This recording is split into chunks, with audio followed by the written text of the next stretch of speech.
Other news we're following, House Republicans say they are back to square one tonight, and they're now looking for another candidate to replace former Speaker Kevin McCarthy because Jim Jordan has dropped out of the race. Yeah, that's because he lost even more support today in the third round of voting this week. Adam Longo has been following all of the action on the floor and behind the scenes. Adam, we were talking on the news at noon about this very same thing. How will House Republicans try to regroup now?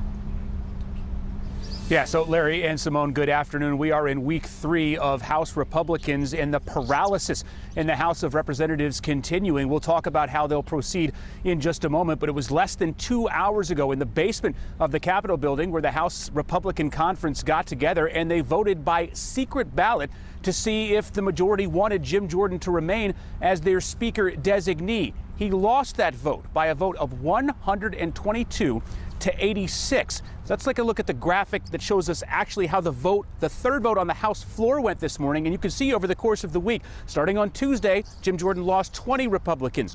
On Wednesday, he lost 22, and then today he lost 25. So that's when they moved into this conference to talk about what's next. Had a chance to talk to the minority leader, Hakeem Jeffries. Just before he went into the House floor to vote today, he called Jim Jordan a clear and present danger to democracy. So now the big question, where does this Republican conference go from here? Members have packed up, flown away. They have left town for the weekend. Here is the plan: to have discussions over the weekend.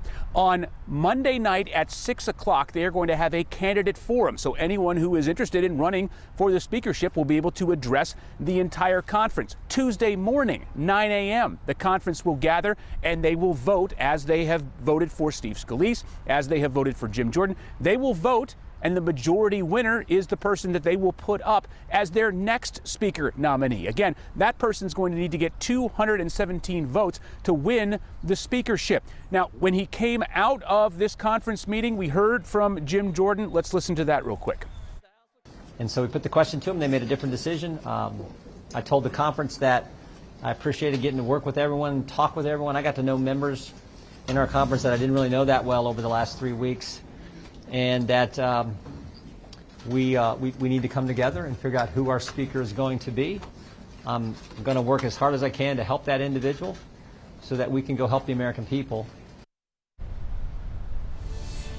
Now, right before Jim Jordan left the room and gave that interview that you just heard, he was addressing the Republican members inside, and several contacts who were inside of the room tell me that he was very statesmanlike, that he got a standing ovation after he made those remarks. But a lot of Jim Jordan's supporters are not happy with how this played out, perhaps none more so than firebrand Florida Congressman Matt Gaetz, who I had a chance to talk to right as the meeting broke up. Listen to this.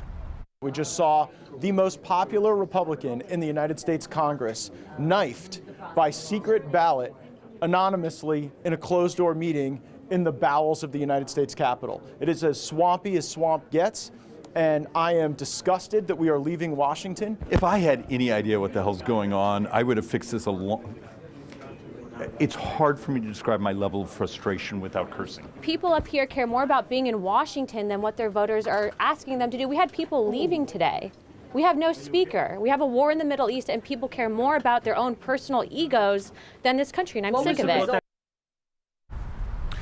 So I know the biggest question on your mind right now has to be this: who is the next man or woman? Who's the next person up, right? Who are Republicans going to be looking to lead this conference? We'll throw around a few names with you when I join you again at 5 o'clock. We will also hear from first-term Virginia Beach area Congresswoman Jen Kiggans and talk to her about not only the threats that have come against her over the course of this week because she has not supported Jim Jordan, and also how she feels about the path moving forward. One last piece of sort of breaking news that I want to bring across to you. Some of our reporting partners are telling us that Kevin McCarthy at this point is supporting Tom Emmer, who is the House Majority Whip, supporting Emmer for the speakership. But I tell you, before the weekend is over, we are going to hear a lot of Republican names flying around and who's supporting them and why. Back to you all. To your point, Adam, we're already seeing quite a few Republicans stand up and say, hey, we are going to toss our name in that ring. And so we'll see how this all plays out. We appreciate your reporting. Thank you. Yep.